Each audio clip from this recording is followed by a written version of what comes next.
Welcome to the Earth Your Wild podcast, brought to you by Reusabox, providing a better way to buy cardboard boxes. We're your hosts, Jack and Ellie. This is the podcast where we talk to industry experts and changemakers to try to answer the question, how do we make our businesses better for people and the planet?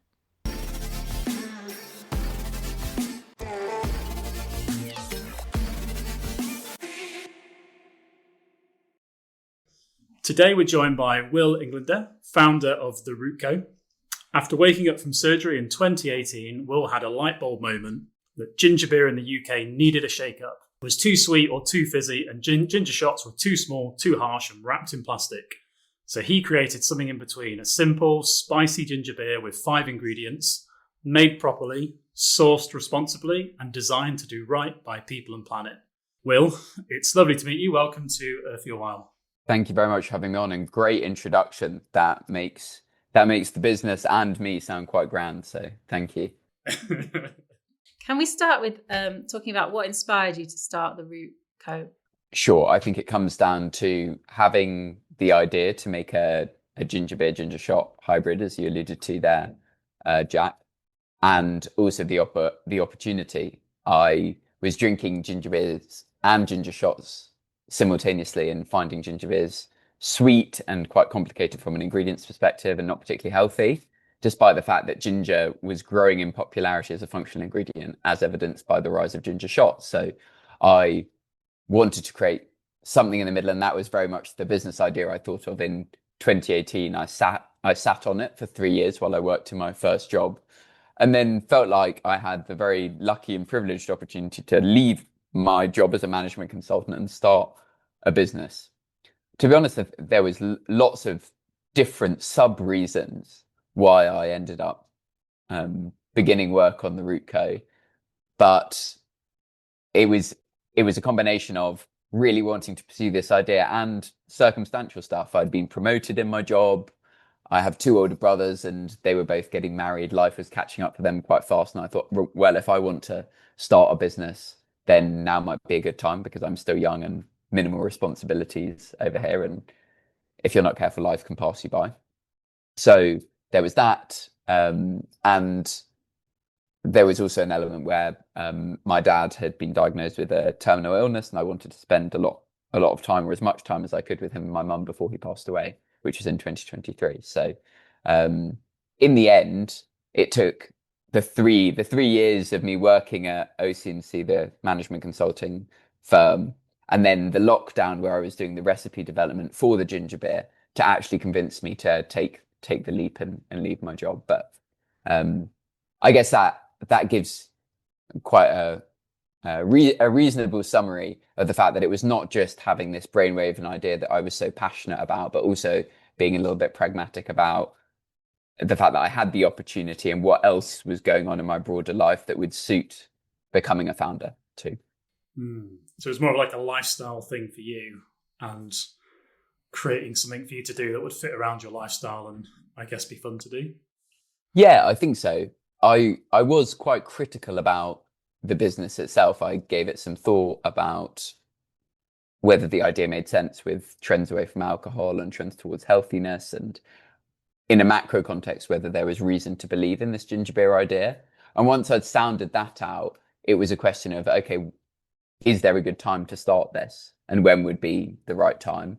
And as I said, a few different factors came together and I thought, may as well give it a go. And what, how did you feel starting a business? Like, what did the people around you say when you said, I'm going to quit my job and sell ginger beer? Well, I think about this sometimes when I speak to people just starting out on their business journey too.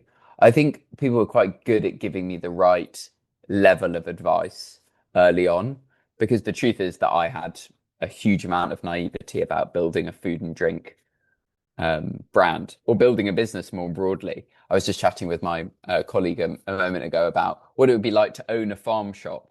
And once I would have approached that and kind of like, wow, that would be cool. You would live out in the countryside and sell nice ingredients, have good relationship with your suppliers, all of this. But now my head is immediately kind of right under the bonnet, right under the hood, thinking all the nuts and bolts about shelf life, inventory management, all of the accounting, purchase orders, invoice, cash flow, these bits of business that you don't think about when you start, but quite quickly become important.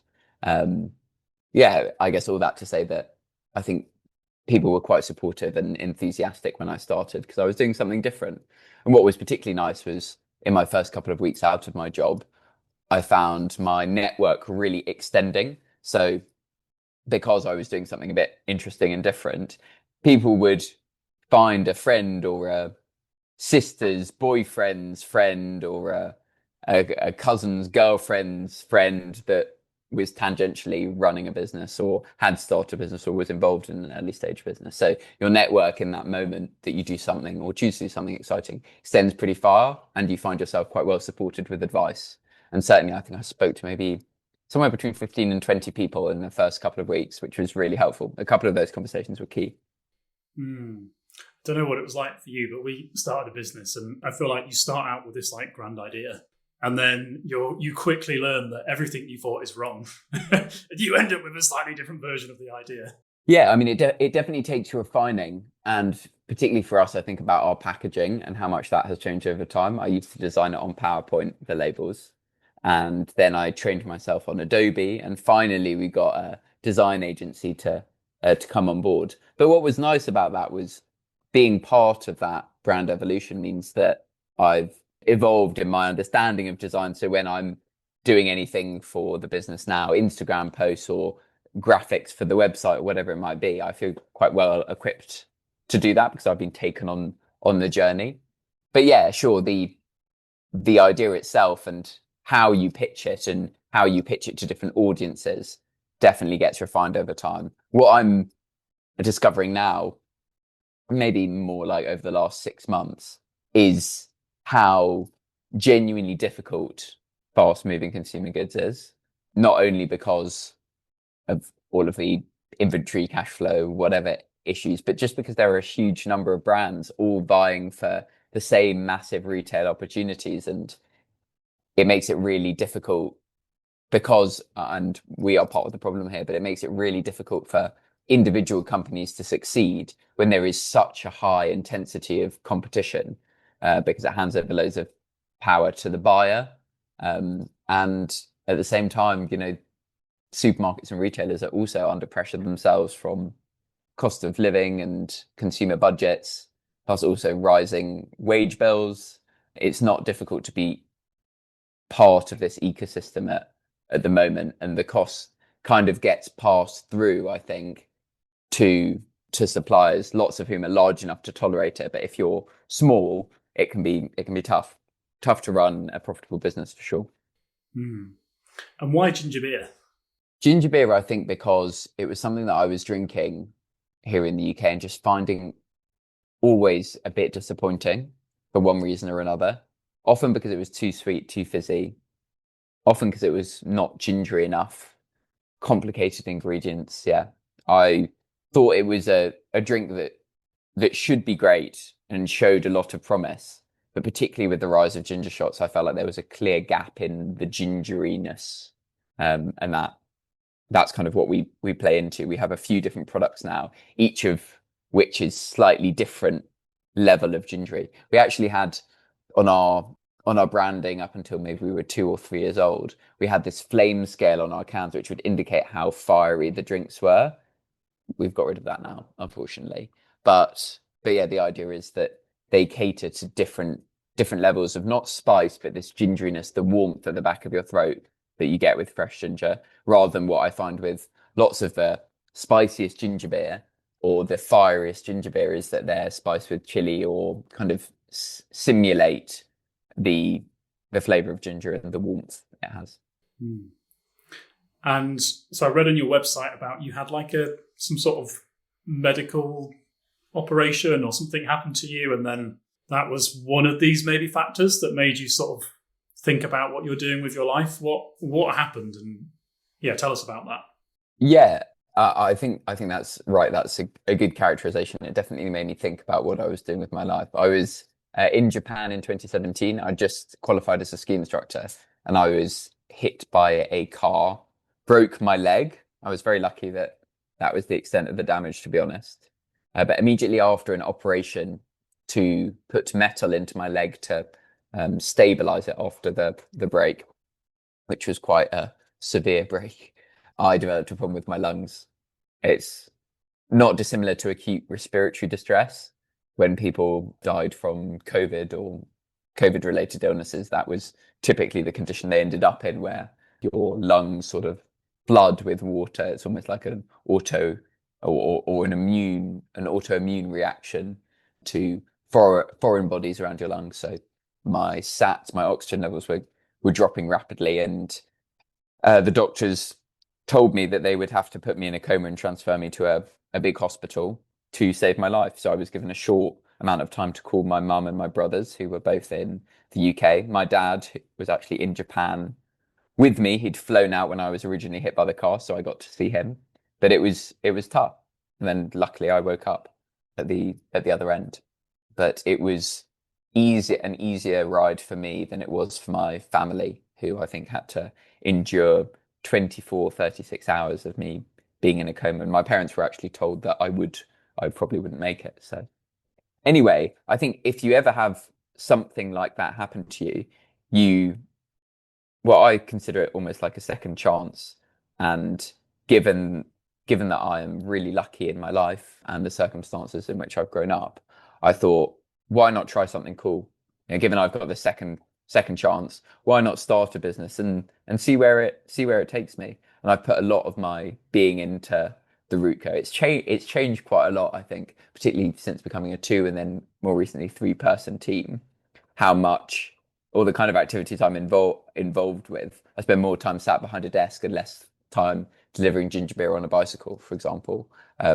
But I do think that having the opportunity to commit to something where you really give a lot of yourself, that's my brain and also my body, in the case of carrying 26, 27 kilograms of ginger beer on my bicycle.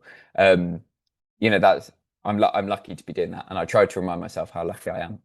Do you think it's changed or changing you as a person as well, like building the business, this experience?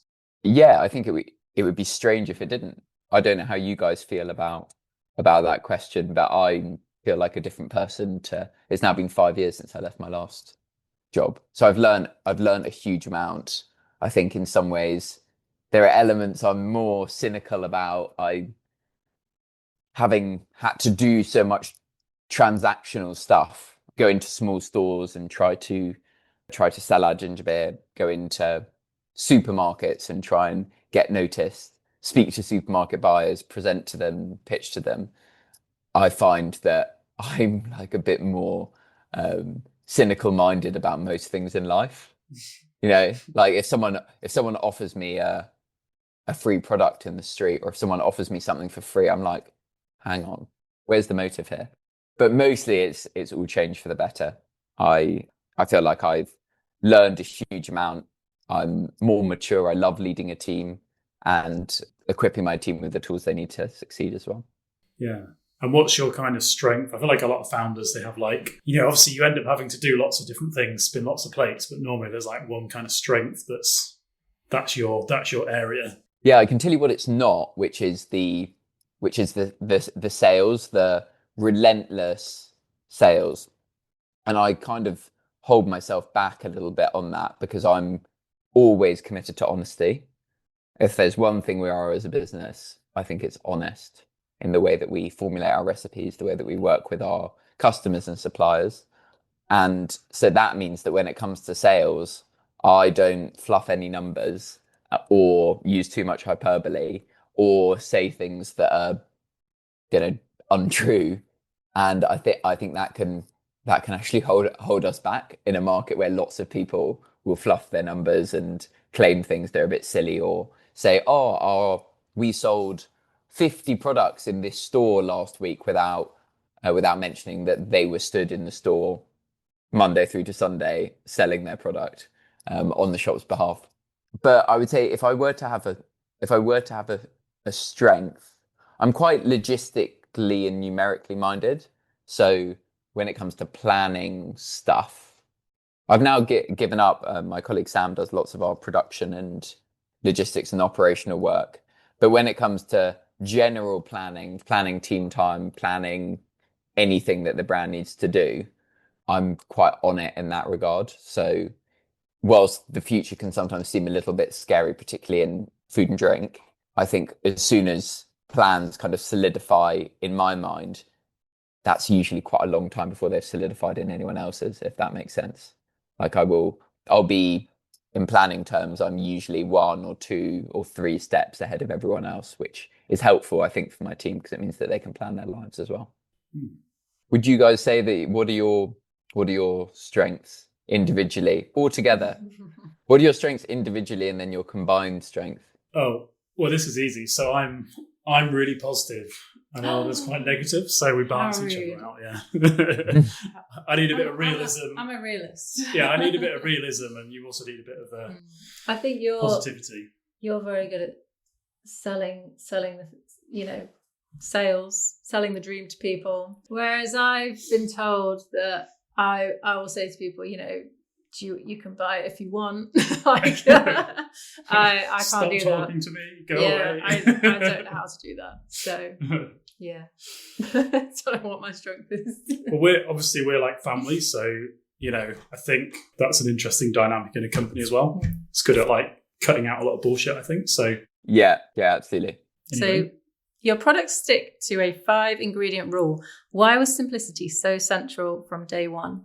Okay, great question. I feel like that is not because I predicted an increased interest in ultra-processed foods, as has happened, and is really good because that plays into a strength for us, but more just because the recipes were born out of ones that I was doing in my kitchen. In fact, they were designed in my kitchen. I did everything myself here. I'm a terrible cook, so it was very much an iterative management consultant style approach. And I thought, why unnecessarily complicate the recipe? All we really need, if you look up ginger beer recipe on BBC, it's quite a simple ingredient list. It will probably give you the fermented version, which uses brewer's yeast. But I stopped fermenting quite quickly because I didn't want any trace alcohol in the product. I was mainly just focused on this accentuated ginger taste, as I was speaking about before. So knowing that it didn't need to be that complicated, and knowing that ginger was such a distinct and flavorful ingredient if done correctly, I thought, great, let's keep the ingredients list as short as possible.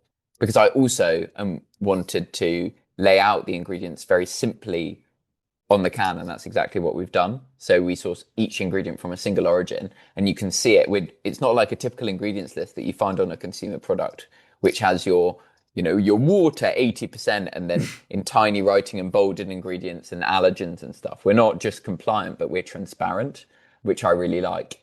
The other element to that, the simplicity, was making sure that each ingredient was quite recognizable for the consumer.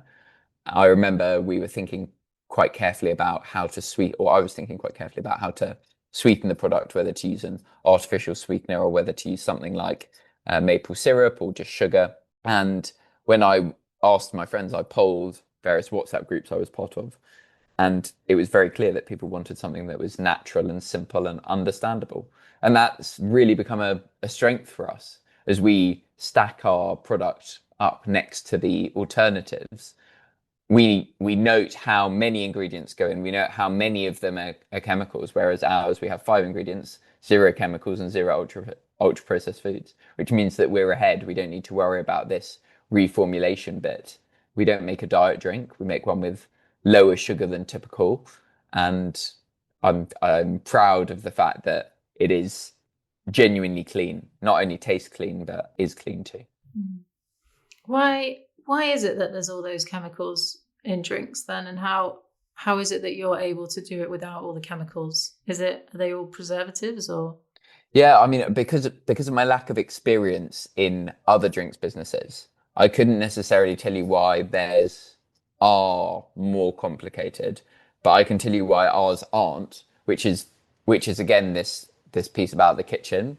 I think typically when you start a drinks business, or if you want to create a flavored drink, because most people very sensibly come at creating a business like this thinking, oh, there's a gap in the market for CBD drinks, or there's a gap in the market for prebiotic drinks.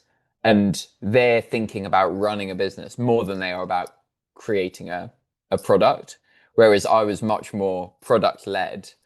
They would typically be like, okay, let me take this to a flavor developer and get 5 different flavors developed, all of which have CBD in, or all of which have prebiotic fiber in, and those will become our products. And then I'll do the branding. Whereas for me, it was much more a case of, I want to be able to create the product, because I started off testing it with friends, family, and then a market stall as well. It was very important to me that I could create the product in the kitchen and test it out on people before I went 2-footed into running a business.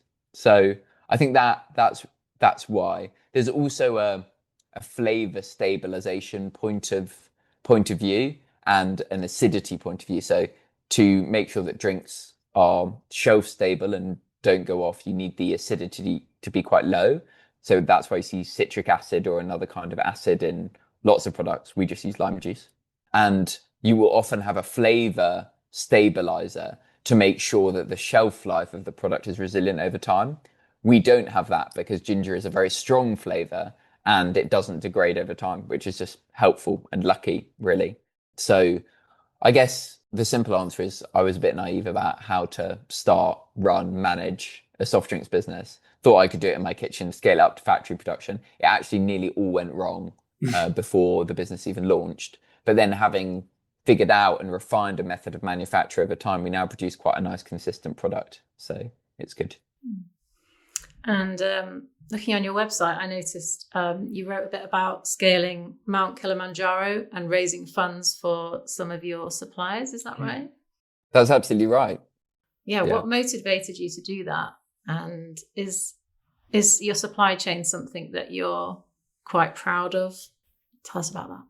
Sure. So I'll answer the first bit first. Mount Kilimanjaro, I guess partly because of our cycle deliveries and generally the amount of time we spend carrying ginger beer boxes, to be honest, up and down stairs, on the bicycle, whatever it might be. Myself and my first employee called Sam, we quite liked the idea of taking on a physical challenge. We knew that we wanted to visit our farmers in Tanzania, which I'll come on to in a sec. And we thought while we were there, why not try to climb Mount Kilimanjaro, not only as a personal challenge, but could we also make it a business challenge too? And could we tie it into the business? So that gave us the idea of raising money. And we raised about 2.6K in the end for our ginger farmers called Juma and Dan. They're based about 3.5 hours southeast of Kilimanjaro themselves. We've worked with them for over 2 years now, coming up on 3 years, to source all of our fresh ginger. So it comes from one farm and then is transported from that farm by our fantastic logistics partner, Bob, who is a Tanzanian national as well. So this is all happening in Tanzania. It's transported from the farm to our juicing partner in Kenya. And then it's juiced and sea freighted round to the UK. We freeze it so that it doesn't go off. But the supply chain is particularly cool. And it's been on a real journey because it started from a position naught. Like there was no supply chain before I started the Root Co.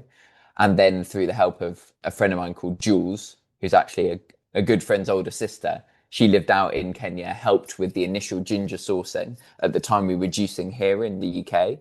So I brought over 1 metric ton of ginger, which was the smallest amount I could bring. That was by air as well, rather than by sea. And then we juiced it here, made it into drinks. But my ambition, that was sourced from a farmer's market in Uganda. But my ambition was to always get down to the transparency of sourcing from a single farm so that we could visit our farmers and so that we could photograph them and speak about their story and their fantastic produce as part of our story. So I definitely see that as a huge strength, and it's come such a long way through a kind of various twists and turns, meeting people randomly, the help of Jules, the help of Bob. Yeah, but now we've got to the point, as my original ambition was, that we source all of our ginger from one farm and juice it in Kenya and sea freight it around to the UK. It's a very cool supply chain. The only thing about it is that it's not as shored up as it might be. It's reliant on individual agents. So there is, I guess, intrinsic risk there. But we're confident that we have enough contingency plans in place that if for some reason we couldn't source from one farm, we could source from a related farm and still maintain the transparency of knowing where the ginger comes from, even if it's not from Juma and Dan. But in the case of Kilimanjaro, because I'd met them once in 2023 and for a second time in early 2025, I thought it was, nice chance for us to invest in that relationship by climbing a mountain, getting drenched, then sunburnt, and raising some money in the process. Do you guys, do you plan to grow as a company, and do you have any concerns about trying to keep that supply chain so transparent? And so, it sounds very ethical, which, a lot of drinks you see in the supermarkets, you do wonder how ethical the supply chain is. So, yeah, what we do, the easiest way to describe it is in our team, we have in each person, there are only 3 of us, so it's quite easy to do. We have embedded some pretty essential core values. They're not really written down anywhere, but we treat people with honesty and respect. And if we want to negotiate pricing with our ginger farmers, we will ask, is there anything you can do to help us on pricing? And if they say no, we will say, that's fine, no worries. And that is the way that we choose to work in our supply chain. Do we plan to grow? Absolutely. I think all young startups wish to grow. It's just a question of how and how fast. For us, it's kind of, I guess, probably major retail and supermarkets, and how fast is quite slow, but still progress being made. I don't worry about the transparency because of that core values point. I think because we all get it, and Sam is now more responsible for our supply chain than I am, but because we all get this principle of, okay, if we are buying crops and buying ingredients from farmers at the base level and maintaining that view of we buy the ginger and then we pay for the ginger to be juiced, rather than just say to the juicing factory, hey, can you source us some ginger and juice it? If we invest in the relationships at each point, then I think it's intuitive that as long as we hold true to our original approach, we will end up still being able to name our farmers, still being able to visit our farmers, even if it's multiple farmers rather than just one farm, if that makes sense.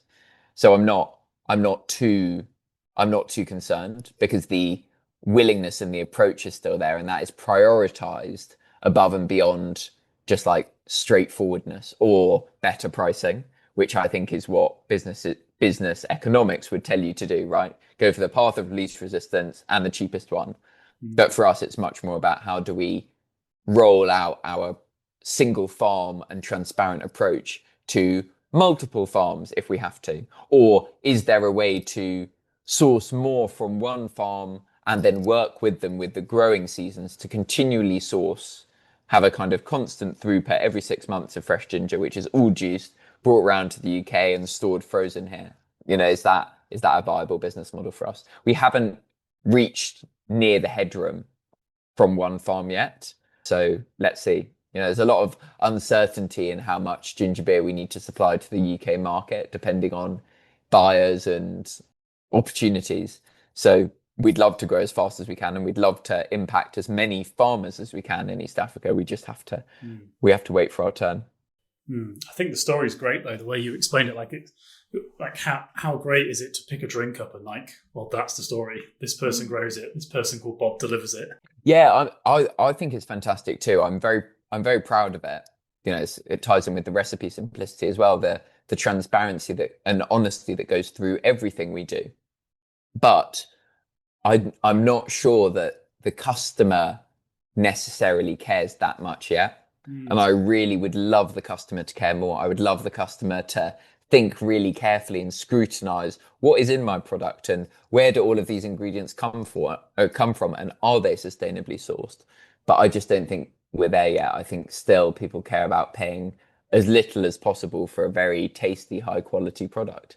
And you can understand, because of the state of the UK economy at the moment, you can understand why lots of sub-segments of the UK consumer would always prioritize taste and price over anything else.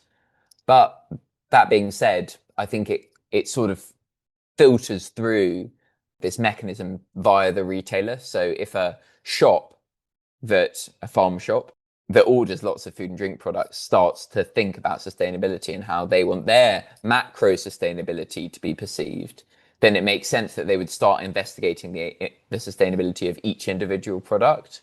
And that can lead to a nice step change in the sustainable option set, which means that the consumer is unwittingly converted to a better sustainable purchase, if that makes sense. So they don't even have to necessarily think that hard yet if the retailer is doing the thinking for them. And I do think that there is a certain amount of responsibility that retailers should feel and do feel to make sure that there are sustainable and healthy choices available to the consumer. They just can't do it at the total expense of their profit and loss, particularly if you're a buyer with one of the big supermarkets. You're judged on your financial results, not on how many sustainable products and how many well-sourced products you stock.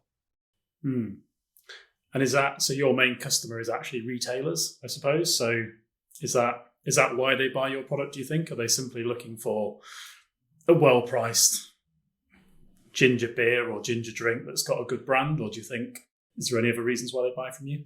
That's a good question. I'm going to ask that question tomorrow when I meet the buyer from Waitrose. Yeah, our newest listing. I'm going to meet the buyer tomorrow.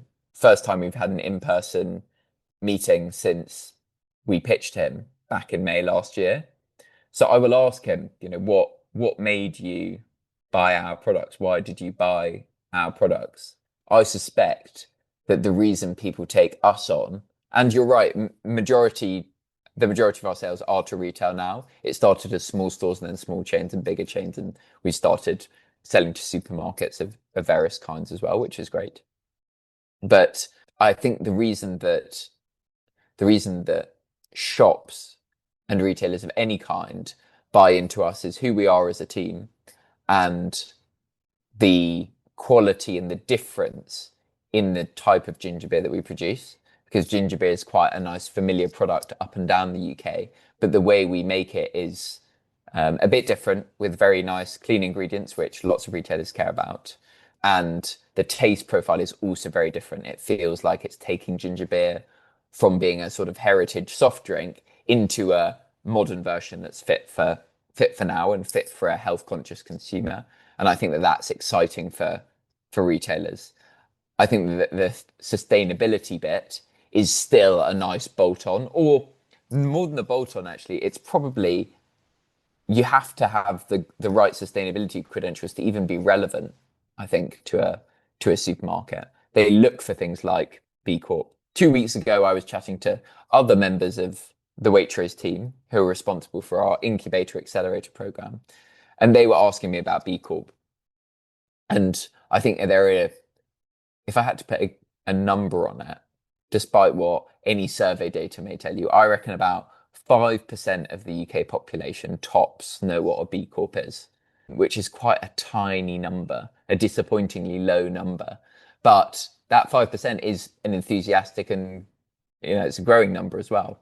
I think there's lots of ambition from the side of the retailer to introduce more sustainable brands. But as I say, it cannot be at the expense of sales, particularly in today's economy. It can't be at the expense of sales and profitability. And my eyes are still not quite wide open to how the likes of Coke and Pepsi and Monster and Red Bull operate with retail. But I've heard all sorts of things about contracts and spends and this kind of thing, reasons why they are kept where they are. Yeah, I think it can get a little bit murky, but make no mistake, the retailers are also under pressure, so I understand. Do you think from a consumer perspective, and obviously the retailers, the supermarkets are looking at this as well, the sustainability or green aspect is just linked, it's kind of linked to like a premium product. If you've got this really healthy, good for you product that's without talking about sustainability, it's also sustainable as well. It's kind of, it shouldn't be like that. But do you think that's how the consumer is seeing it, like sustainable is a premium? Yeah, I mean, I think it usually shakes out as premium too, because as with my example of the ginger beer and ginger pricing negotiation with the farmers, the sensible business approach is to find the option with the best Mm. pricing, or the business sensible option, not to be so obsessed with the idea of sourcing from a single farm that we are price takers rather than price deciders, or if that makes sense. So I guess, it is definitely linked to premium. It needn't necessarily always be that way. I guess if people start applying the same methodologies when they're sourcing and the same obsession with transparency and fairness, then all prices will shake out to be a lot more similar. But you're right that at the moment, I think the sustainable options are often more expensive. I'm slightly cynical about why consumers buy sustainable too. I don't think it is so that they can wake up in the morning and tell themselves, I am a good consumer and I am consuming a sustainable product. They probably like a brand or buy into a brand because they're like, oh, it's sustainable, I'll support it, it's a nice to have. But I think that there is a certain element to, I remember first thinking about this with the Vega shoes that are very sustainable. People liked wearing them so that they would appear to be sustainable because they're like, oh, sustainable is cool. So, and even more so, if you think about the example of a farm shop, I think that people like going into a farm shop and finding strawberries from a farm down the road in there so that they can serve the strawberries at home and tell whoever's eating them, these are strawberries from just up the road. I think it comes into an interesting question of how the consumer themselves wants to be perceived as sustainable, so will buy sustainably to communicate that message. And I'm not against it because it helps us progress, but I don't think we're quite at a point in our society where people actually individually think to themselves, I want to consume as sustainably as possible. I will pay £1 more for my can of ginger beer, and that's just for me, without thinking, I will pay £1 more for my can of ginger beer, and I'll tell my friend how brilliant and sustainable it is at the same time. Do you see what I mean? I mean, I do that sometimes. So I feel a bit sad about this conversation because I feel like being like, is it a bit cynical? I feel like sometimes I exist in a bubble, maybe. But I've definitely done that at times. Like, I'm going to say like Tony's Chocolate Only. Like, that's definitely a more expensive chocolate bar. And I will encourage people to buy that because of, the reasons behind the brand.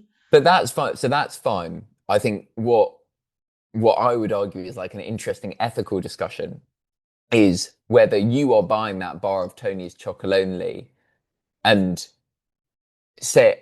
telling people you bought it, or giving it to people and like, look at this fantastic sustainable chocolate brand I bought, so that you are perceived as sustainable. I think it is absolutely fine to find a sustainable product and be like, this is fantastic, here's the brand message. But that's not really doing anything for you. That's just kind of publicizing the brand. It's my point here is about how I think consumers are quite clever with making sustainable purchases, where if they make a sustainable purchase, they want to make sure people know about it so that everyone thinks that they're leading their best sustainable life. Well, I think is interesting. It's an interesting point, but I think what it is we're like emotional beings, humans, right? When we buy stuff, people don't buy ginger beer because they need to get hydrated. Like we buy stuff because we want to feel something, and it's like, what do you want to feel? So, people will buy low impact or more sustainable products because they want to feel like they're helping to combat the climate crisis. I think a lot of the time. And I think your point, though, that was interesting is a lot of the time, like, more sustainable products are more expensive, right? Because like you're doing something very good in your supply chain, but you're not trying to screw the suppliers and be as cheap as possible, which is what someone like Coca-Cola probably does.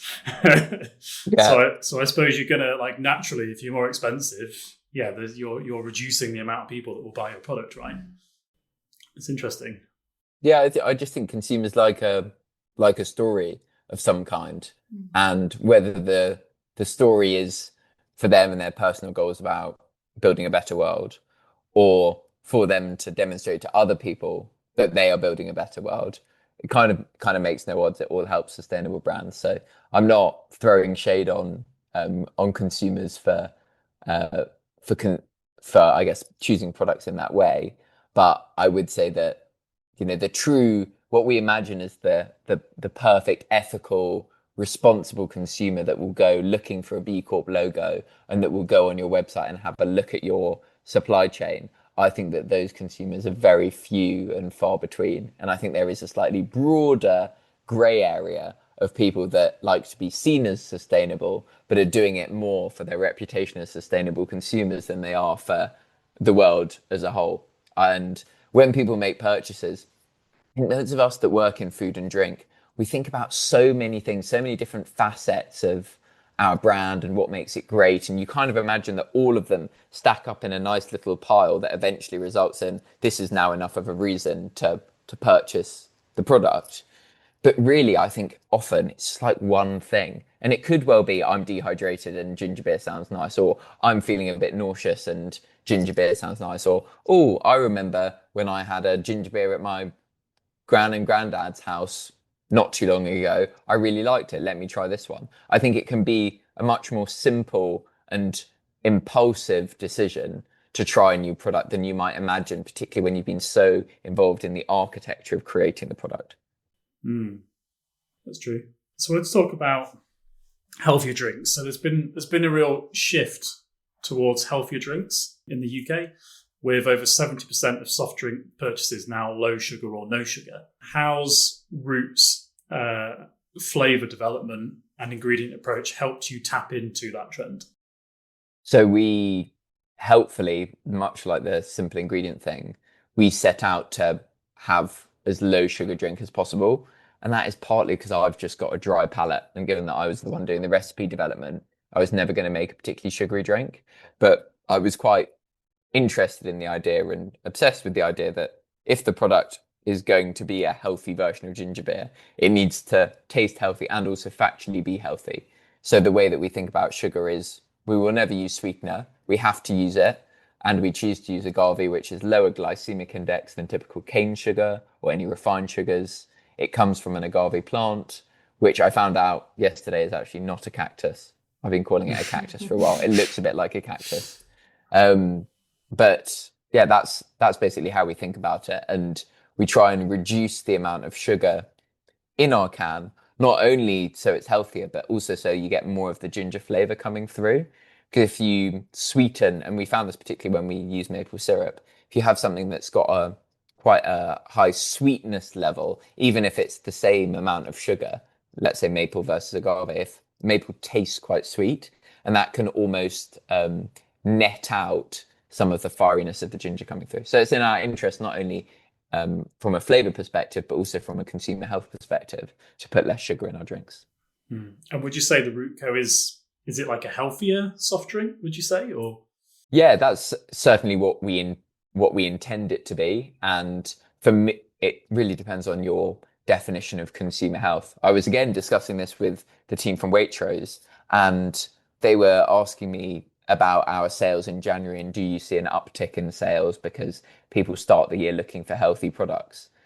And I don't think that many consumers at the moment think of their health in a, again, no shade on any listeners who are consumers here, but I don't think they think about it in a particularly well-rounded way. I think it's like, okay, I will stop drinking pints and I will have a soft drink instead, or I will stop drinking red Coke and move on to Diet Coke, or I will try and eat less meat and have more vegetables. It's these kind of ultra simple, tangible rules for a customer that drive them towards a healthier purchase. I don't think that there are many customers or consumers I know out there that will think, right, I'm trying to be healthier. Let me really try and strip back all of the ingredients and processed foods in my diet. That is what I would do as someone that has spent 5 years in the food and drink industry and knows a lot about ingredients and preservatives and chemicals. I would always scrutinize the back of packaging. But I think for your average consumer that wants to get their shopping done in a reasonable space of time, thinks, okay, where's the one with like less sugar? Where's the option that excludes red meat for the environment?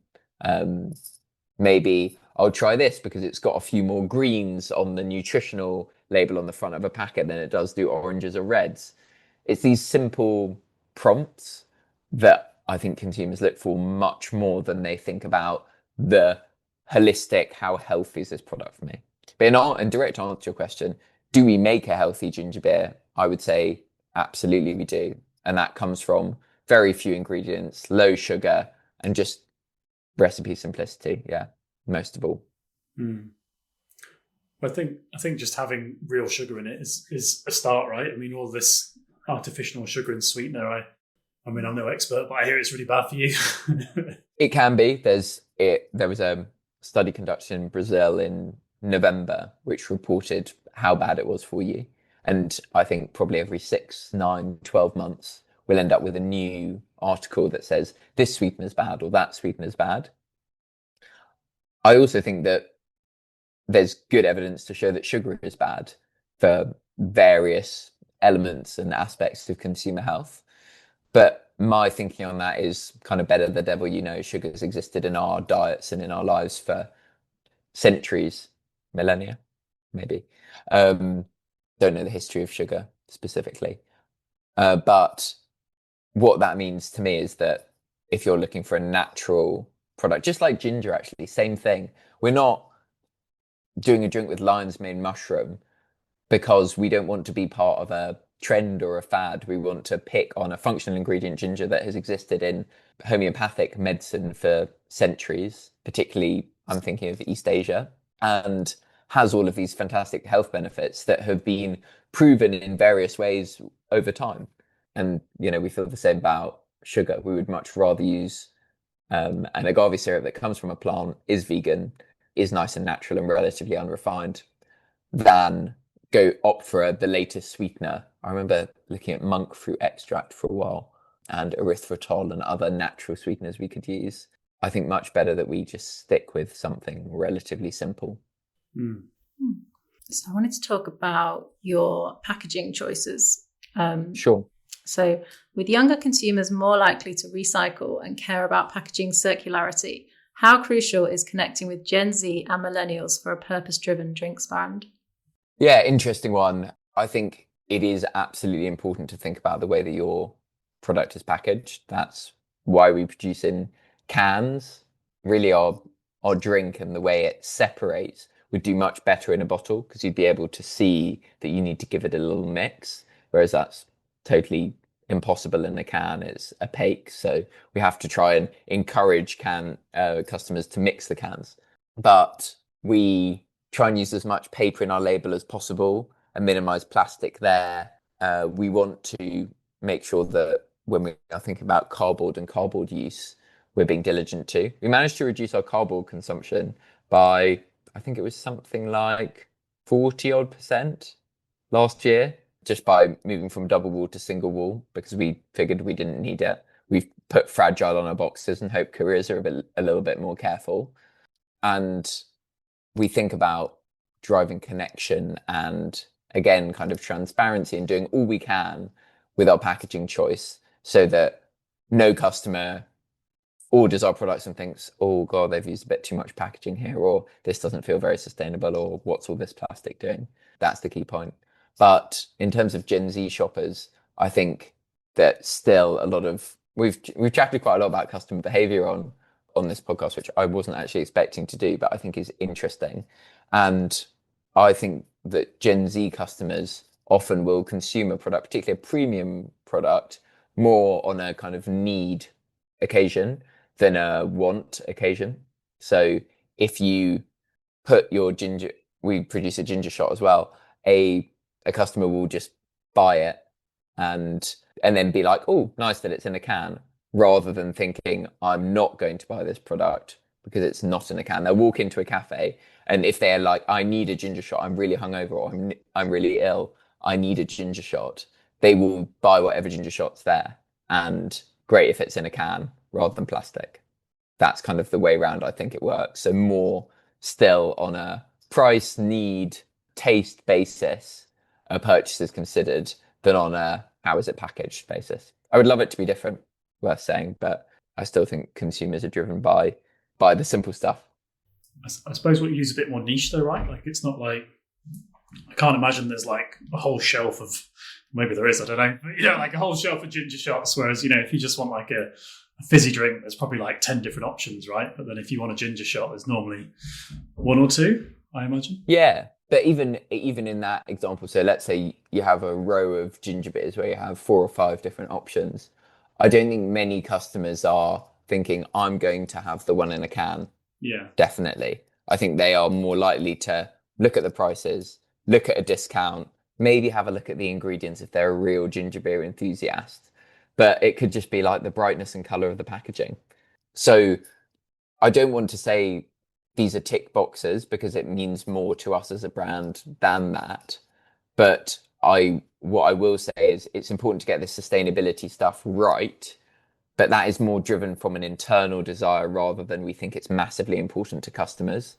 I think they're still catching up.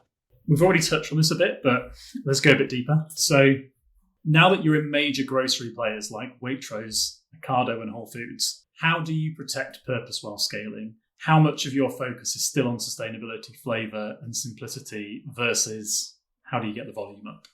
Yes. I mean, I think for a business to exist, you either have to be growing a lot or profitable. And so I spend most of my time thinking about growth. But in that, I do not want to neglect sustainability.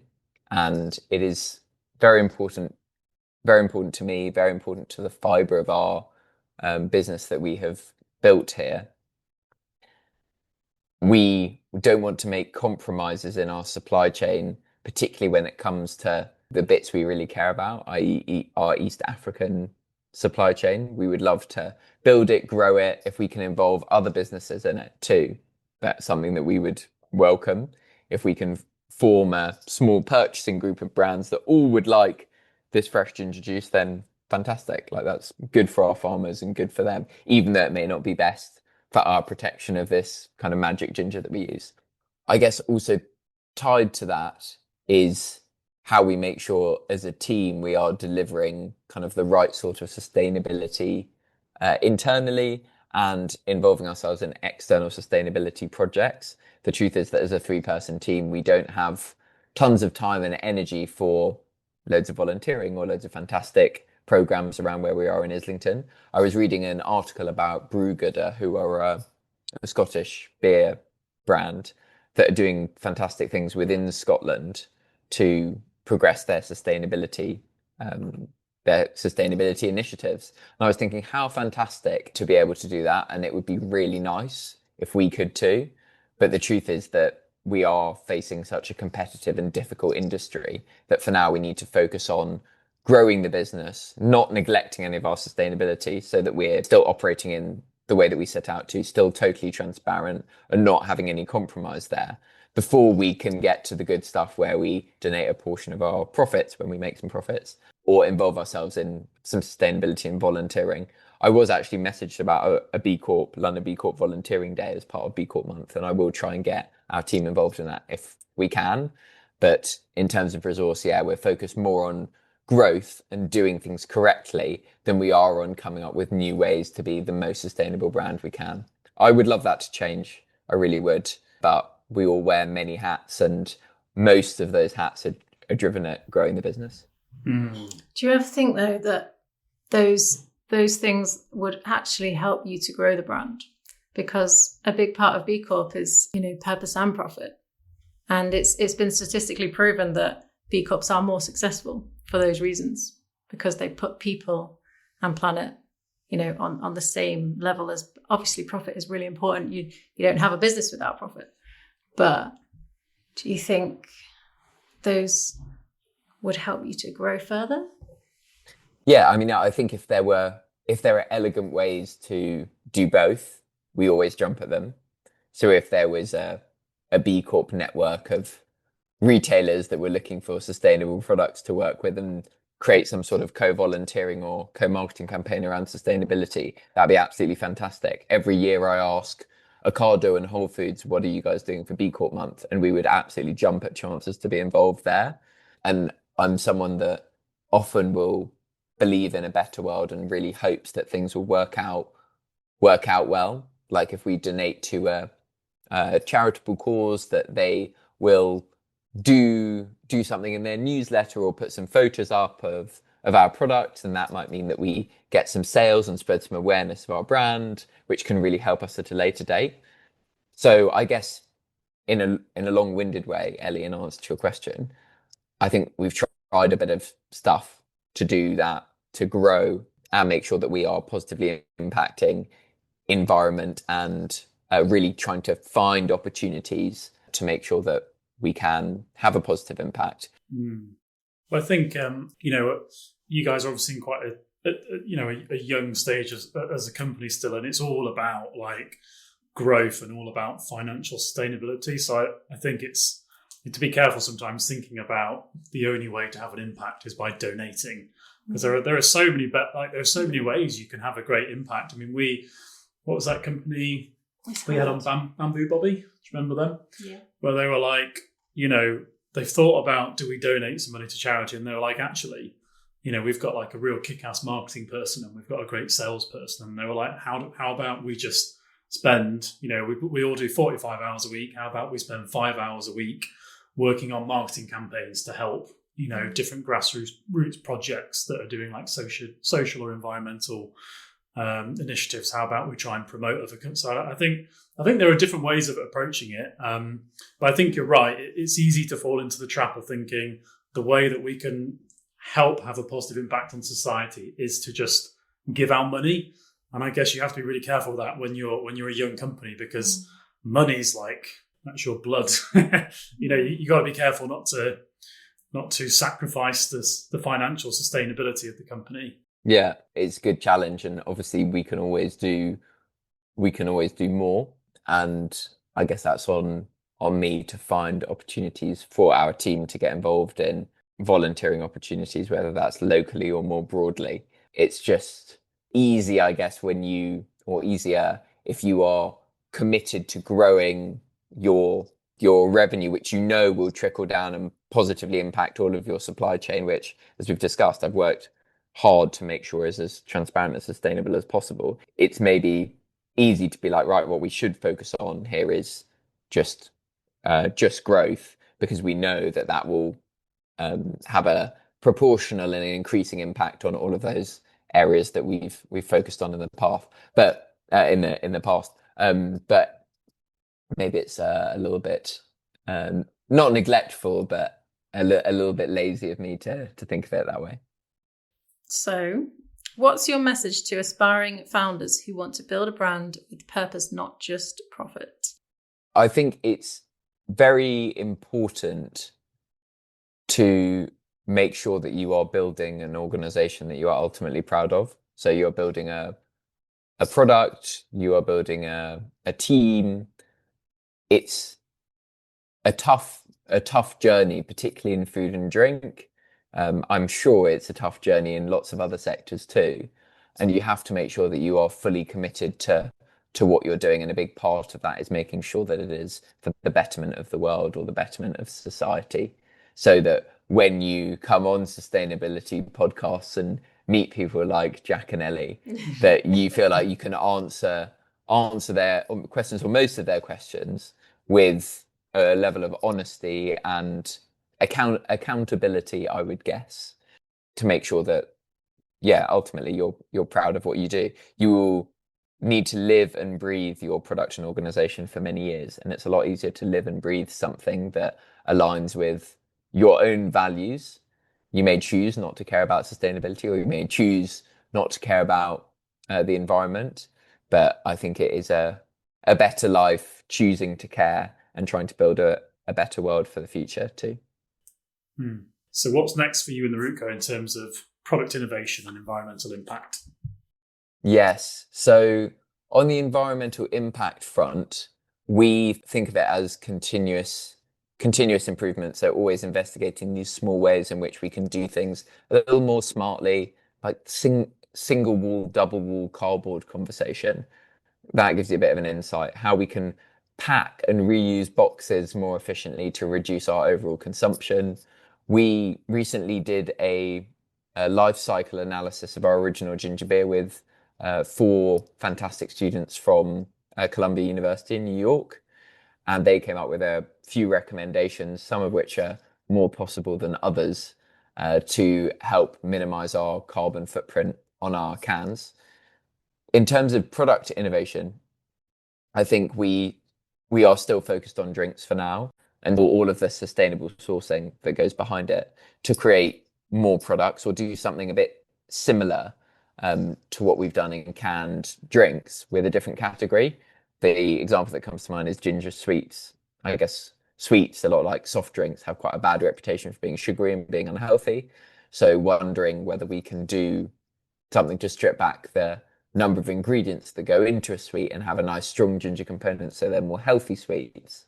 But I think at the moment our focus needs to be on drinks, particularly with the constraints and the number of people in our team. Okay, final question. It's 10 years from now. What does the world look like and how has the Root Co made a difference? Ah, yes. I wonder, so 10 years from now, I guess, without going too macro, let's think about the state of grocery. I feel like lots of countries around the globe are focusing a little bit more on autonomy when it comes to sourcing food and drink and really becoming a bit more attuned to what can be grown domestically versus imported and exported. I do expect that to continue. And I would imagine the impact will be that supermarkets will look a little bit more like farm shops, or I hope they will, with less packaging, fewer instances of punnets of strawberries and raspberries and blueberries that have been flown in from the southern hemisphere. And I hope that consumers being more mindful or being increasingly mindful of what goes into their products will mean that your average consumer can go into a supermarket, do their weekly shop, knowing with confidence that they are not inadvertently putting lots of harmful chemicals or artificials into their body. That's kind of would be my hope. And I do really like the idea that consumers might, in that, be more educated about the seasonality of different fruit and veg, what grows at what different time of year, consuming more seasonally, coming up with more recipes that are based on the seasons. I feel like it's like an education bit. I think home economics and cooking has been removed from the curriculum of schools, and it would be really nice to see some of that come back. I certainly, given how terrible I am at cooking, I certainly would have benefited from a few classes, and it would have set me up a little bit better for life. I would have rather done that. It would have been more helpful. Nice. I'm liking the vision. We'll have to get you back on in 2035. No, 2036. Jesus. Forget it's 2026. Yeah, I feel like the difficulty is that not much will have changed, and it will all be difficult for us to accept that the world is basically the same. Just who knows what will happen from a geopolitics point of view between now and then. Don't know, but hopefully more people will be drinking your ginger drink. Well, let's see. That's the hope. We'll see what we can do on that front. Thank you, Jack. Thanks for listening to this week's episode of the podcast. We hope it was truly Earth your while. For more information, visit reuserbox.co.uk/earthyourwhile. And if you'd like to appear on the next series of Earth Your While, please email media@reuserbox.co.uk.